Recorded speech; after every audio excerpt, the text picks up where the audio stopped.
오늘도 성령 하나님께서 우리 미션 일어섬교회 함께 계시는 줄로 믿습니다.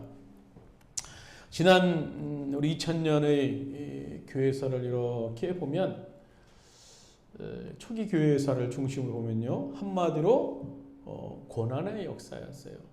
지난주에도 말씀드렸던 것처럼 이루 말할 수 없는 많은 고난이 초대교회에 있었고요. 고난의 역사는 이루어져 가고 있었습니다. 특별히 초대교회 성도들이 당하는 고난은 너무 커서 박해가 너무 커서 예수 복음이 전해질 수 있을까? 당시 말해도 아마 곧 사라질 것처럼 느꼈을 것 같아요. 많은 사람이 핍박받고 죽고 예수 믿는다는 이유 때문에. 그래서 이 복음이 과연 전해질까? 그런 의문을 가졌을 것 같아요. 하지만 초대교회사의 결론은 우리가 알고 있듯이 오히려 복음이 더 왕성해졌어요. 그리고 기독교인들이 그렇게 핍박했던 로마 제국이니까 오히려 복음화되었어요. 그래서 국교가 기독교가 되었던. 그리고 수많은 사람에게 복음이 전파되었죠. 그래서 이 그리스도의 이 복음은 성경이 약속한 대로 땅 끝을 향해서 쉬지 않고 전진했고, 지금 우리가 그 복음을 듣게 되었던 겁니다.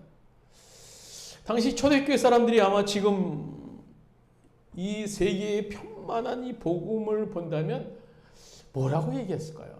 그 시대 사람들 이렇게 핍박받고 막 옆에서 죽어나가고 고초당하는 그런 사람들이 지금 이 세상에 이걸 보면 뭐라고 얘기할까? 좀 궁금한 마음이 있어요. 그럼 어떻게 해서 이런 일이 가능했을까 하는 거예요. 이런 일이 어떻게 가능했을까? 초대교회의 사를 보면요, 그 해답을 찾을 수 있어요. 그것은 바로 성령의 사람들, 성령을 받은 사람들에 의해서 그 복음이 전파되어졌기 때문인 겁니다. 어떤 누구의 열성, 누구의 지혜, 지식, 어떤 조직, 컨설팅 그런 것이 아니었어요. 성령을 받은 사람들에 의해서 그 복음이 전파되었기 때문에. 그래서 성령에 의해서 그 복음을 들고 나갈 때마다 그 무엇도 그 누구도 그들의 길을 막지 못했던 겁니다. 오늘 사도행전 1장 6절은 말합니다. 내가 복음을 부끄러워하지 아니하노니 이 복음은 모든 믿는 자에게 구원을 주시는 하나님의 능력이 됨이니라. 그런데 그들이 누구예요? 초대교회에서 세상을 향한 복음의 전파자의 역할을 했던 원조가 누굽니까? 바로 오늘 우리가 읽은 말씀대로 예수님의 제자들이었어요. 근데요, 예수님의 제자들의 처음의 모습은 한마디로 말하면 오합지졸이에요. 오합지졸. 과가 아니었어요. 겁쟁이, 거친 사람, 또 지적으로도 많이 부족한 사람. 결정적으로 그들은 예수님을 향한 절대적인 믿음이 없었던 사람들입니다. 예수님이 제자라고 하면서 예수님을 따르긴 했지만 진정으로 예수님의 제자가 아니었어요. 그들은 두 마음을 품고 살았던 사람들입니다. 오늘 우리들의 모습 아니에요. 우리가 정말 예수님이 제자라고 자청하고 있지만 겁쟁이이고 화 많고 아무것도 할 수 없는, 늘 그 두려움 속에 빠져 있는, 그래서 하루도 수없이 두 마음을 품고 사는 우리들의 모습 아닙니까? 그런데 그랬던 제자들이요, 놀랍게 변화가 됩니다. 예수님의 승천 이후에 그들이 복음을 위해서 어떻게 합니까? 목숨까지 아깝게 여기지 않을 정도로 그렇게 겁쟁이였고 그렇게 자기중심적이었던 사람들이 이제 복음을 위해서 목숨까지 거기까지 가면 이제 끝입니다. 끝. 그래서 그들이 이렇게 변화할 수 있었던 결정적인 사건이 있었어요. 그것은 뭡니까? 예수님의 부활 사건이. 예수님의 부활 사건. 그럼 그들이 단순히 예수님의 부활 사건을 목격하는 것만으로 이렇게 변할 수 있을까요? 그렇진 않았을 것 같아요. 그렇다면 도대체 예수님의 부활 이후에 제자들과 있었던 40일 동안, 승천하시기 전까지 40일 동안에 예수님과 제자들에게 어떤 일이 있었을까? 어떤 일이 있었는가요?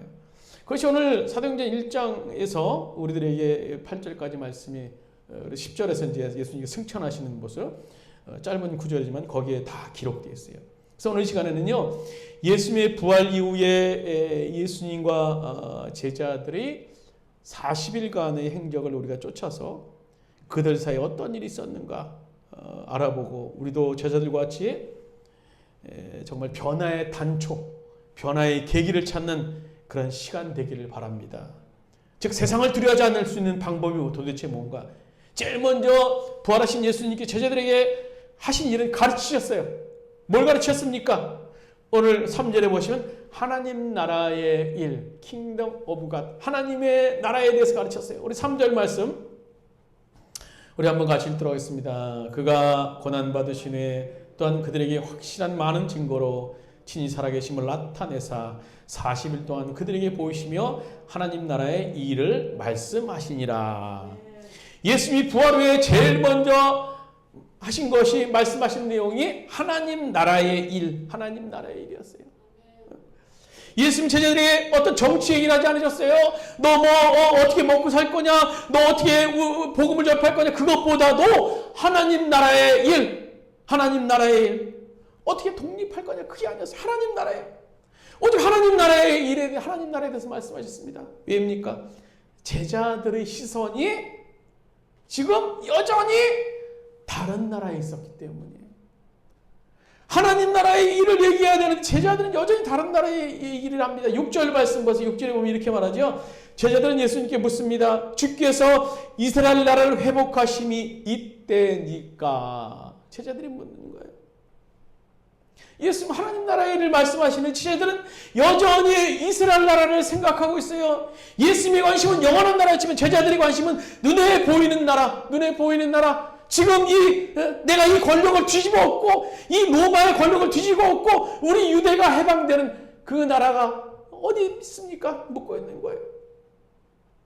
우리는요, 하나님 나라보다 현실 나라, 세상 나라가 더 관심이 많아요, 사실은요. 하나님 나라보다 내 나라, 하나님 나라보다 내 문제, 내 성공, 내 건강, 내 자녀의 미래 더 관심이 많게 되죠. 그러나 성령의 사람은요, 시선이 달라야 된다라는 거예요. 세상 나라가 아니라 하나님 나라, 하나님 나라를 바라보는 거예요. 하나님 나라가 뭐예요? 단순히 어떤 물리적인 장소? 우리가 죽으면 가는 것? 그것이 아니죠. 누가복음 17장 21절 보시면 이렇게 기록하고 있습니다. 누가복음 17장 21절 같이 읽겠습니다. 또 여기 있다 저기 있다 못하리니 하나님의 나라는 너희 안에 있느니라. 하나님 나라는 너희 안에 있느니라. 우리가 죽어서 가는 천국만을 하나님 나라 얘기하는 거 아니에요. 헤븐 그것이 아니에요. 킹덤 오브 갓, 하나님의 통치가 이루어지는 것, 하나님이 다스리시는 것. 하나님 나라는 군사력이나 정치 권력으로 세워지는 나라가 아니라 하나님의 사랑을 바탕으로 해서 하나님의 은혜 위에 세워지는 나라가 하나님의 나라예요. 그런데 예수님은 바로 이 하나님의 나라를 세상에 알리기를 원하셨어요. 더 확장되기를 원하셨어요. 그런데 예수님 혼자 일하지 않으셨던 거예요. 그는 사람을 부르셨습니다. 근데 그 사람이 당시 똑똑한 사람이 아니에요. 되게 빠르고 영리한 사람이 아니에요. 어떻게 보면 정말 형편없는 사람. 갈릴리에 너무나 어떻게 평범한 어부 같은 사람들을 하나님께서 그들에게 부르셨던 것을 볼 수 있습니다. 그리고 주님께서 그들을 향하여 말씀하세요. 나를 따라오너라. 나를 따라오너라. 내가 너희로 사람을 낚는 어부가 되게 하리라 라고 말씀해 주고 계세요. 나를 따라오라는 뭡니까? 바로 방향전환을 얘기하는 거예요. 방향전환. 제자들 그동안 세상을 향해서 나갔지만 이제 돌아서서 나를 하나님을 예수 그리스도를 따르는 삶을 살라라는 겁니다. 그리고 더 나가서 어떻게 하라니까? 내가 너희를 사람을 낚는 어부가 되게 하리라. 여러분 하나님 나라의 백성이 됐어요. 구원받았어요. 그것은 뭡니까? 구원받은 것에 머무르지 않고 다른 이들을 이끄는 자로 살라고 요청하는 거예요. 오늘 예수님께서는요. 너희도 사람을 낚는 어부가 되게 하라 말씀하고 계시는 거예요. 이 부르심 앞에 제자들이 어떻게 했어요? 그물을 버려두고 예수님을 따랐던 겁니다. 이것은요, 그들에게 새로운 질서 속으로 편입시키는 거예요. 그런 삶을 살라고 말씀하시는 겁니다. 하나님 나라의 백성의 삶의 특징 몇 가지가 있어요. 첫 번째로는요, 회개의 삶입니다. 회개의 삶. 세상의 가치관을 버리고 세상 나라를 섬겼던 가치관을 버리고 하나님 중심으로 삶의 방향을 돌아서는 거예요. 돌아보는 거예요. 돌아가는 것. 뭐 잠깐 가던 길을 가는 것이 아니라 완전히 돌아가는 것을 바로 오늘 주님께서는 회개의 삶이라고 얘기하고 있어요. 또 믿음의 삶이에요. 눈에 보이는 심히 아는 하나님 말씀에 순종하며 살아가는 믿음의 삶. 또 섬김의 삶이 있어요. 세상은 높아지려고 하지만 하나님 나라는 낮아지고 섬기는 자가 큰 자라는 겁니다. 용서와 화해의 삶이 있습니다. 하나님 나라는 평화의 나라예요. 원수로 사랑할 수 있는 나라, 그것이 하나님 나라입니다. 하나님 나라는 또 뭡니까? 소망의 삶이에요. 소망의 삶.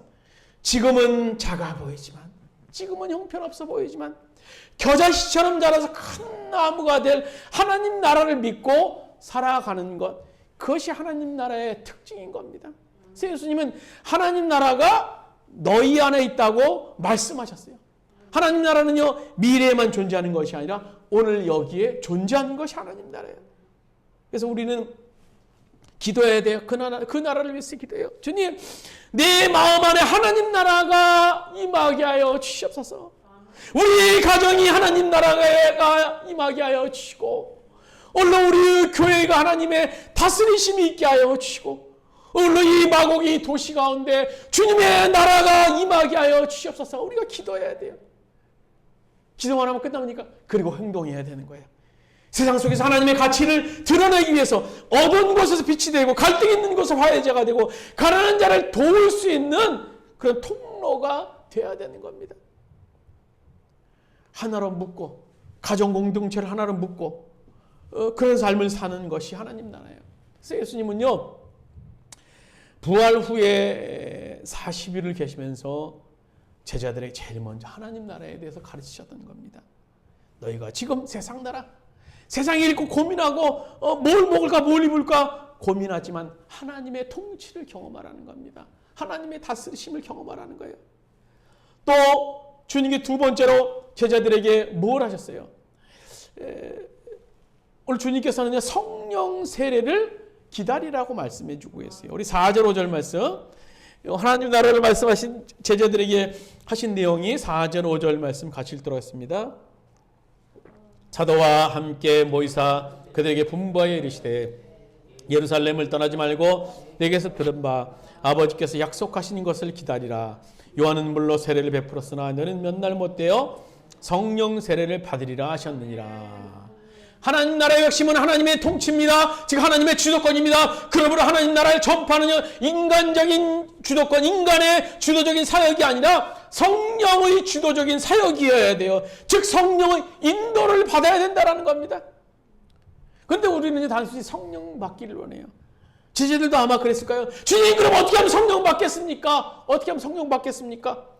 그런데요, 오늘 예수님께서 제자들에게 성령 받으라고 말씀하시지 않으셨어요. 성령 받는 방법을 말씀하시지 않으셨어요. 성령 받을 준비를 하라고 말씀하고 계세요. 성령 받을 준비된 사람들이 되기를 오늘 예수님께서 원하셨던 겁니다. 그 어떤 사람들이 성령 받을 수 있는 사람입니까? 오늘 보면 바로 뒤에 이제 2장에 보시면 오순절 성령 강림 사건이 이제 나오는데요. 그것이 갑자기 일어난 사건이 아닙니다. 그 숨은 임에는요, 예수님의 명령이나 순종이 있어서, 즉 성령을 받을 준비되어 있는 사람들이 먼저 있었어요. 그래서 오늘 본문에 보시면요, 성령 세례를 약속하시기 전에 제자들에게 세 가지 명령하세요. 그것은 우리들에게 동일하게 적용되는데요. 첫 번째로는요, 그들은 먼저 부활의 주님을 만났어요. 부활의 주님. 오늘 본문에서 예수님이 부활 후에 제자들과 만난 사건인데요. 제자들은 부활하신 주님을 만나는 것, 만났어요. 이것이 가장 중요합니다. 왜냐하면요, 성령님은요, 예수님을 높이는 영이에요. 예수님을 높이는 영. 성령이라는 자체가 예수님을 높이는 영이에요.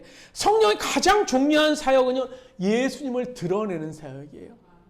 예수님은 지금 떠나지만, 육신의 예수님은 떠나지만, 영이신 예수님, 성령께서 오셔서 그들을 예수님을 나타내시는 사역이에요. 요한복음 16장 14절에 이렇게 말하죠. 성령이 내 영광을 나타내리니. 예수님이 말씀하시는 거예요. 그런 의미에서 성령을 구하기 전에 우리는 예수님을 더 깊이 알아야 돼요. 더 깊이. 말씀 속에서 예수님이 어떤 분이신가? 또 예수님이 어떻게 또 나에게 말씀하시는가? 예수님을 늘 생각하면서 예수님을 더 깊이 알도록 노력해야 되는 겁니다. 오늘 제자들은 예수님을 만났어요. 우리도 더 주님을 알기 위해서 더 노력해야 돼요. 성령 충만의 시작은요, 신비한 체험이 아닙니다. 예수님을 더욱 사랑하는 것에서 출발해야 되는 겁니다. 주님 사랑합니다. 주님 사랑합니다. 주님 사랑하는 마음. 주님을 알고 싶게 하고, 주님을 어떻게 하면 내가 더 할 수 있을까? 내가 어떻게 하면 주님 앞에 더 갈 수 있을까? 거기서부터 성령의 역사가 시작된다는 거예요. 오늘 제자들 주님을 만났어요. 또 두 번째로는요, 성령 받으려면 어떻게 됩니까? 말씀에 순종해야 돼요. 말씀에 순종. 오늘 4절에 보시면요, 예수님께 제자들에게 이렇게 말씀하시죠. 예루살렘을 떠나지 말라라고 말씀하고 계세요. 예수님의 명령은 단순했어요. 떠나지 말라. 제자들에게 계시면서 떠나지 말라. 근데 이것이 지금 제자들에게 쉬운 일은 아니었습니다. 왠지 아십니까? 당시 제자들은 두려웠어요. 왜냐하면 유대 지도자들이 자신들을 잡아서 죽일 수도 있는 상황이었기 때문입니다. 왜냐하면 예수님의 시체를 훔쳐갔다, 이상한 소문을 퍼뜨린다, 막 장안에 소문이 막 돌고 있었기 때문에 바리새인을 비롯한 유대 지도자들은요, 지금 제자들을 찾는 일에 혈안이 돼 있었어요. 제자들이 차라리 다 집어치우고 그냥 고향이 갈릴리로 도망가는 것이 안전했어요. 그런데 예수님은요, 예루살렘에 머물라라고 말씀하고 있는 거예요. 이거는요, 이 순종, 이것에 대한 순종은요, 우리가 단순히 하나의 단어로 열거되어 있지만요, 이거 엄청나게 큰 의미가 있는 겁니다. 자기의 목숨을 지금 내놓고 있는 거예요. 그래서 성령은요, 순종하는 사람에게 임하세요. 만약 제자들이 자기 생각대로 움직였다면요, 이 뒤에 있을 오순절 강림 사건과 같은 놀라운 일을 그들은 경험하지 못했을 거예요. 다른 사람을 통해 주님께서는 또 역사하실 수도 있었겠지만, 제자들이 순종이 있었기 때문에 이후에 사도행전 2장에서 일어나는 오순절 성령 강림 사건이 제자들을 중심으로, 베드로를 중심으로 일어났다는 것을 볼 수 있어요. 용서라고 하시는데 미워하고, 기도라고 하시는데 기도하지 않고, 예배하라 하시는데 외면하면서 성령의 능력을 기대할 수는 없는 겁니다. 성령은 순종의 자리에서 임하시기 때문인 거예요. 그리고 성령 세례를 받으려면 오늘 예수님께서 제자들에게 이렇게 말씀하시죠. 기다리라, 기다리라. 아버지께서 약속하신 것을 기다리라 라고 말씀해 주고 있어요. 제자들은요, 사람들에게 들려오는 소리를 들으면 두려운 마음도 있었어요. 빨리 도망가고 싶은 마음도 있었지만, 한편으로는요, 부활하신 예수님을 보았으니까 어떻게 했어요? 정말 놀라운 일 아닙니까? 아니요, 3일 전에 십자가에 못 박혀 다 죽고 시체가 묻혔는데, 예수님이 살아나셔서 자기 곁에 온 거예요. 그걸 보고 제자들 입장에서 당장 막 뛰쳐나가서 전파하고 싶은 마음도 있었을 거예요. 여러분, 예수님이 부활하셨어요. 예수님이 살아계셨어요. 살아계십니다. 그러나 예수님은 제자들에게 지금 움직이지 마. 그리고 기다리라 라고 말씀하고 계세요. 예수님은요, 제자들에게 도망치라고도 말씀하지 않으시고, 당장 세상 나가라고도 말씀하지 않으시고, 먼저 기다리라 라고 말씀하고 계세요. 두려움으로 움직여서도 안 되고, 열심만으로 움직여서도 안 되기 때문이었던 겁니다. 하나님은 보면 기다림 가운데 역사하는 경우가 참 많으신 것 같아요. 아브라함은 25년을 기다렸습니다. 요셉은 13년을 기다렸고요. 다윗은 기름 부음 받은 후에 수년을 기다렸던 겁니다. 기다림은요, 아무것도 하지 않는 시간이 아닙니다. 하나님을 의지하는 시간이 기다리는 시간이에요. 어떤 의지하는 시간? 내 힘을 내려놓고 내 계획을 포기하고. 성령은요, 조급한 사람보다 하나님의 때를 기다리는 사람에게 임하십니다. 결국 성령은 인간의 노력으로 만들어내는 것이 아니죠. 성령은 하나님이 주시는 선물이에요, 선물. 그러나 하나님은 순종하며 기다리는 자에게 그 선물을 주십니다. 예루살렘 다락방에서 열흘 동안 기도하던 120명처럼 우리가 오늘도 말씀을 붙들고 전심으로 기도할 때 하나님께서는요, 약속하신 성령을 우리 삶 가운데 충만하게 부어주실 줄로 믿습니다. 성령의 역사는요, 화려한 능력에서 시작되지 않습니다. 예수님 말씀에 순종하는 사람에게 바로 그 현장 가운데 성령의 역사는 시작돼요. 또 마지막으로 예수님께서 제자들에게 말씀하시죠. 증인이 되라고 말씀하고 계세요. 오늘 주님을 만났고 그들 성령을 기다리고 마지막으로 주님께서 그들에게 8절에 이렇게 말씀하시죠. 8절 말씀 우리 같이 읽도록 하겠습니다. 본문 8절입니다. 사도행전 1장 8절. 오직 성령이 임하시면 너희가 권능을 받고 예루살렘과 온 유대와 사마리아 땅 끝까지 이르러 내 증인이 되리라. 이 말씀을 하시고 예수님께서 싹 승천하신 거예요. 마지막 말이에요. 마지막 유언. 그러니까 마지막 말에는요, 그 사람의 가장 중요한 생각이 담겨져 있는 한마디가 마지막 말이에요. 예수님께서 승천하시기 전에 제자들에게 남기신 마지막 말. 너희들 교회 크게 줘? 뭐 세상을 변화시켜? 뭐 착하게 살아라? 그게 아니었어요. 예수님은 단 한 가지. 너희는 내 증인이 되라. 내 증인이 되라.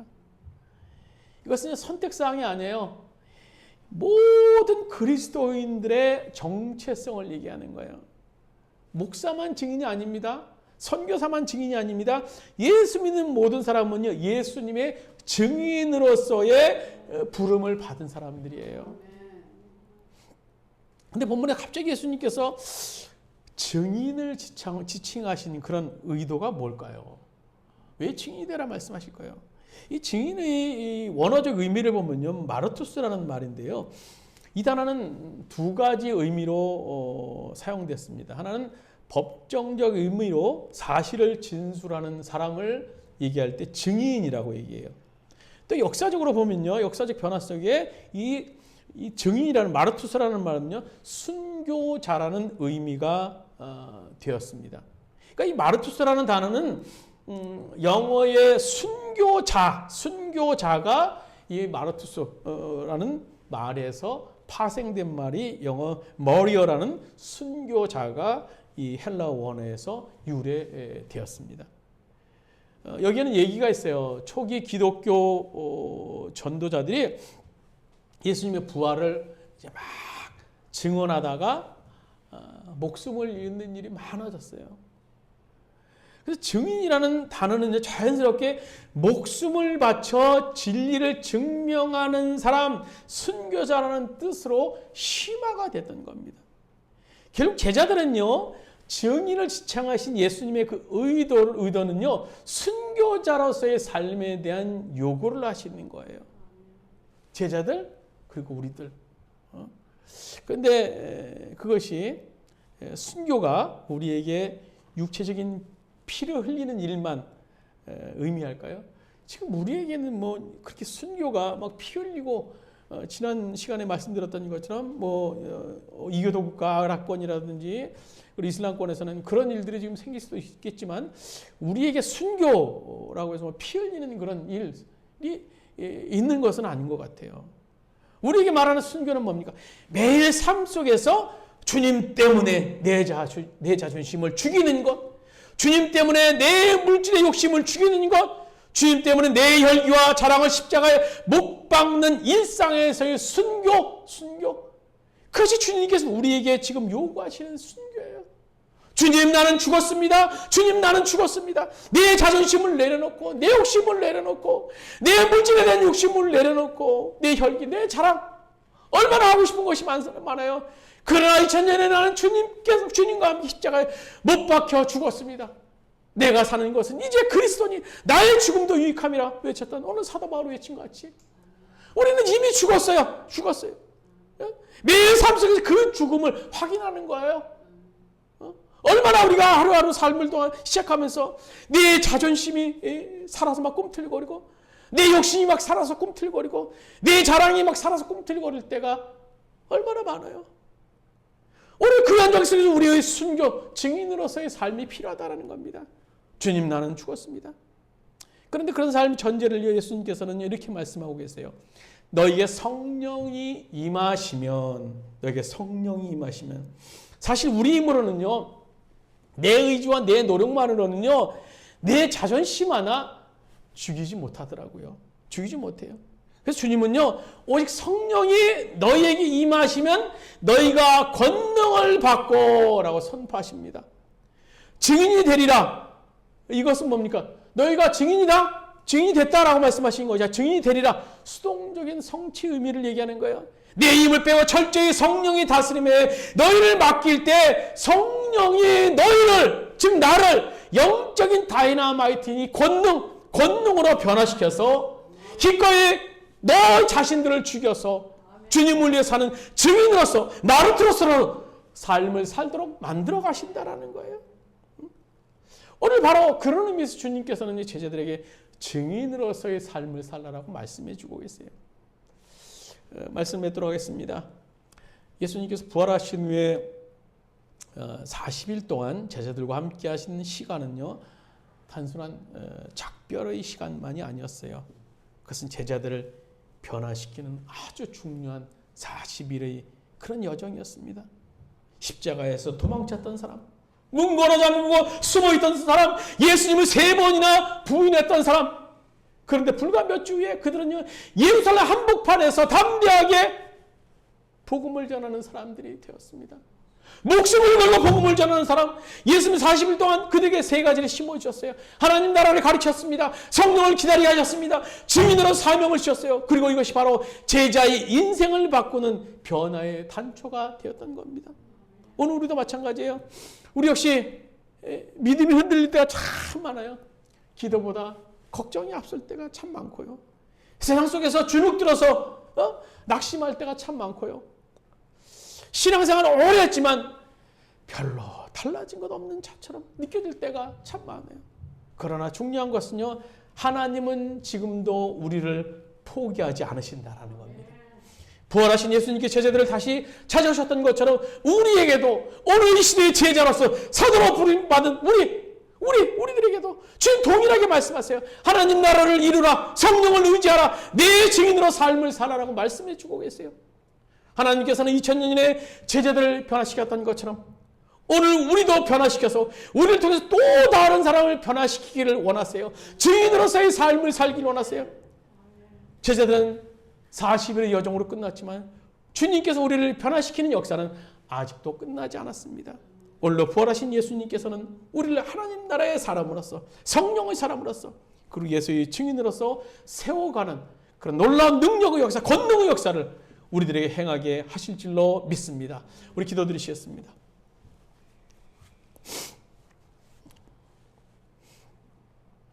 예수님께서 3일 만에 부활하시고 제자들에게 나타나셨습니다. 그리고 제자들은 놀라울 정도로 예수님이 승천하신 후에 40일 동안 놀라운 사람으로 변화받았습니다. 그리고 주님의 복음을 위해서 이제 목숨을 바칠 정도로 헌신적인 삶을 사는 사람으로 변화되었음을 봅니다. 주님, 우리도 변화받기를 원합니다.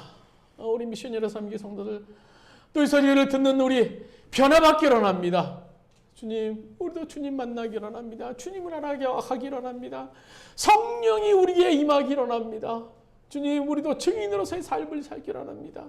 그래서 우리도 변화받아서 새로운 사람으로서 정말 하나님을 전하는 사람으로서 삶을 사는 우리를 낼 수 있도록 지인도하여 주시옵소서. 걱정이 앞서고 세상 속에서 두렵고 또 여전히 변하지 않는 내 모습을 바라보면서 우리가 한숨 짓고 있지만 오늘 부활의 능력으로 역사하셨던 그 주님은 지금도 우리를 포기하지 않으시는 줄로 믿습니다. 우리가 변화받기를 원하는 줄로 믿습니다. 우리가 주님의 나라의 증인으로서의 삶을 살길 원하시는 줄로 믿습니다. 주님, 우리를 변화시켜 주시옵소서. 우리를 변화시켜 주시옵소서. 주님 인도하여 주시옵소서. 이제는 우리 주 예수 그리스도의 은혜와 몸보려 피 흘려 우리들의 죄를 대속하여 주신 독생 성자 예수 그리스도의 그 사랑하심과 지금도 우리와 동행하시고 우리와 함께 하시고 우리를 변화시키기로 하시는 성령의 역사하심이 오늘 미션 153교회 모든 성도들 머리 위에 또 이 방송을 듣는 모든 이들 위에 오늘 제자들이 변화받았던 것처럼 변화받기를 원하는 그 주님의 놀라운 역사가 그 우리들이 그 심정이 하나님 나라에 상달되어서 오늘 놀라운 역사로 변화받게 되기를 간절히 축원하옵나이다. 아멘.